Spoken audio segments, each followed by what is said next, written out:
sa nalalapit na Father's Day, may special guest tayo rito sa Good News.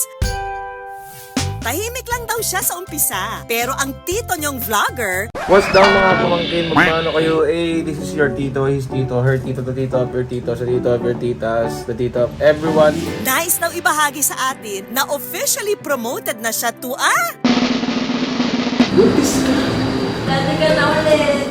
Daddy! Hi, Tito Vince. Hello Thank you po. very much at nandito ka ngayon. Yes. Kung tambay kayo online, malamang kilala niyo silang dalawa. Tatay, I love you. Ang couple vlogger na sina Tony Fowler at Vince Flores. Pero never ako na-surprise ng Toro family kahit ikaw ng balloons o ng kahit cake. Never ako sinurprise. Kada video, umaabot lang naman sa milyon-milyon ang views. Nag-start po kasi na Toro family yung naging name ng family namin kasi Tony and Tyrone niya. Bago ka pa pumasok sa picture. Yes, bago Yun pa na po ako sila. pumasok. Yes po. Anak, di pa rin siya natatapos. At ang isa sa mga hinangaan ng mga netizen, ang closeness ni Tito Vince at ng panganay na anak ni Tony sa dating partner na si Tironia. Kasi anak, pero-reserve talaga namin to kasi i-date ka namin ng buong Toro family, Valentine. Parang modern family Yes, talaga siya. nagkaroon po ng moment na yung father ni Tyrone niya tumira sa bahay kasama namin, kasama yung bago niyang asawa. Opo. Ano to? Para pang material lang o Hindi po eh. walang Wala po. selos, Wala po. ganon? Nung una nahirapan po akong tanggapin. Sabi ko, ano ba naman to? Bakit kailangan kong kaibiganin yung ex mo? Sabi kasi sa akin ni Tony, ayokong ilayo kay Tyrone niya, yung tatay niya. Pero ano sinasabi mo? Okay lang ba sa'yo yon? Okay lang po sa akin. Kasi ang nagmamatter sa akin, yung love ko kay Tony and yung love ko para kay Tyrone.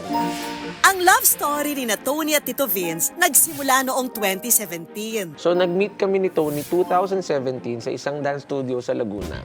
Meron po siyang girl group that time. Ako naman po ay may grupo ng dance. Oo. Actually, ang paningin ko lang po talaga sa kanya nung una ate talaga eh. Tapos, second meet namin sa dance studio, naghahanap po siya ng MC or hype man ng girl group niya. Okay. So sabi ko, pwede ako. Teka lang mga pamangkin, bago tayo magtuloy-tuloy sa aking video na ites. Kasabay ng pagkakalapit ng loob nilang dalawa ay ang pag-usbong din naman ng career ni Tito Vince sa mundo ng social media.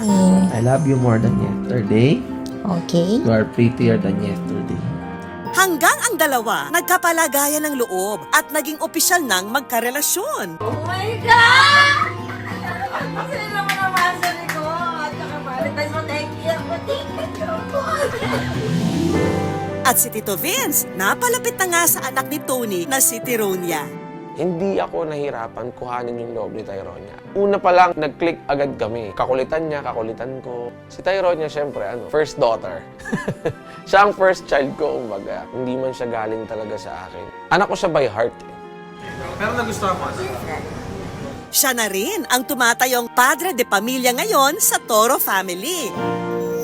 Pero sino nga ba si Tito Vince bago siya maging vlogger? Ang pinaka naalala ko sa buhay ko, wala akong pera. Kasi lumaki akong walang pera eh. Kasi ang mama ko nasa ibang bansa. Tapos ang papa ko, ng ibang babae. So, Naiwan kayo magkakapatid. yes. Ang nagpalaki po sa amin ay lola ko. Wala akong pambiling ganito, wala akong pambiling ganyan. Lagi ako naiinggit sa mga classmates ko pag may bago silang gamit. Sana maranasan ko rin to, no?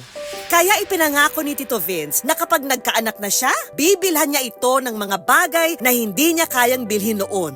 Let's go guys! Katulad na lang ng sapatos.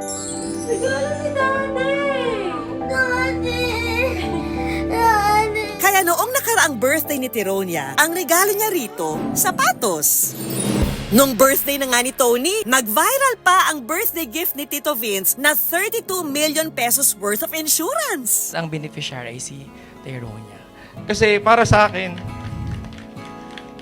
walang kahit anong material na bagay ang makakatumbas para sa future ng mag-ina ko. Pero kahit nakabuo sila ng isang masayang pamilya, katulad ng iba, may pinagdaraanan din silang problema.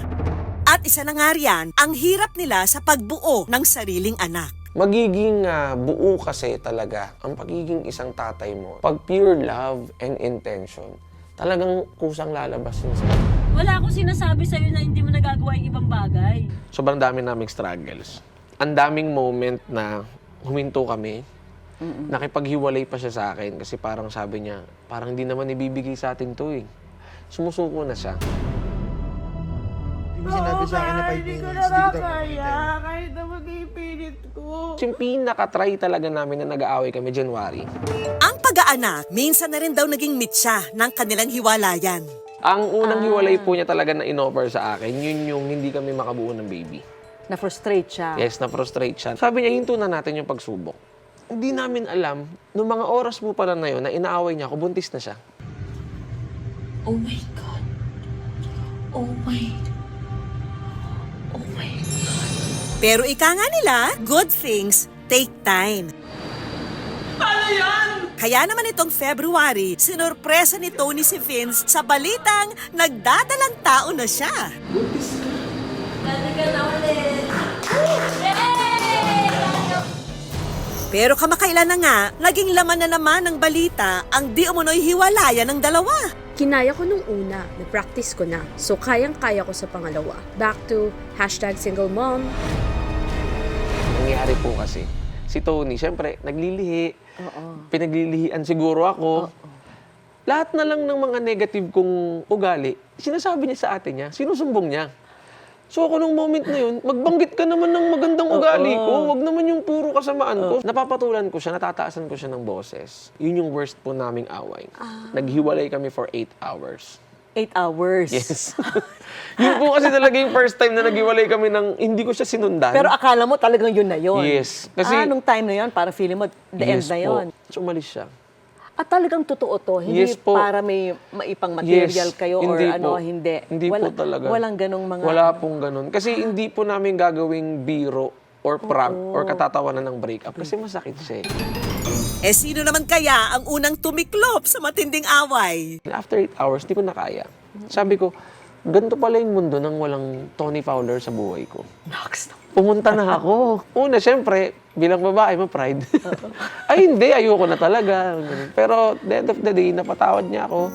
Nakalaunan ay nilinaw nila at sinabing dahil lang ito sa mga mood swing ni Tony habang nagbubuntis. This is not for content. Yesterday, nagkaroon kami ng matinding away. Pero hindi ko hayaan na maghiwalay kami. Tinopak lang yung buntis. Okay na. Kami ng ate nagre-regret niya. ka naman talaga doon. Sobra po. Kasi ngayon po, mas pinapractice ko na yung patience ko, mas pahabain pa. Yun po. So, naging better person ka talaga dahil dyan. Si Tony po ang nagpalabas ng better version ko. Hindi po magkakaroon ka ng kapatid. Yan. Alam niya na! Ngayon, syempre, nung magfa-Father's Day, kasama ka na rin Yes sa mga po. magdiriwang ng Father's Opo. Day. Sobrang saya ko po talaga. Diba? So, ano yung pinaka nilulook forward mo doon na pag sinabihan kang Happy Father's Day? Oh, anong feeling nun? Masarap po sa pakiramdam. Si Tito Vince, isang halimbawa na hindi nasusukat sa dugo ang pagiging haligi ng pamilya. Basta't marunong kang magmahal at mag-alaga, karapat dapat kang tawaging ama. Tony, Tyronia, and kay Baby Tyrone, alam ko mapapanood nyo to. Sobrang mahal na mahal ko kayo. Alam kong halos araw-araw ko nang sinasabi to na mahal na mahal ko kayo at gagawin ko ang best ko para sa inyong tatlo. Hindi to magbabago. And Happy Father's Day! Thank you so Ako much nang po. unang babati sa'yo Thank you for so this much year. po. Thank you po. Happy Father's Day po sa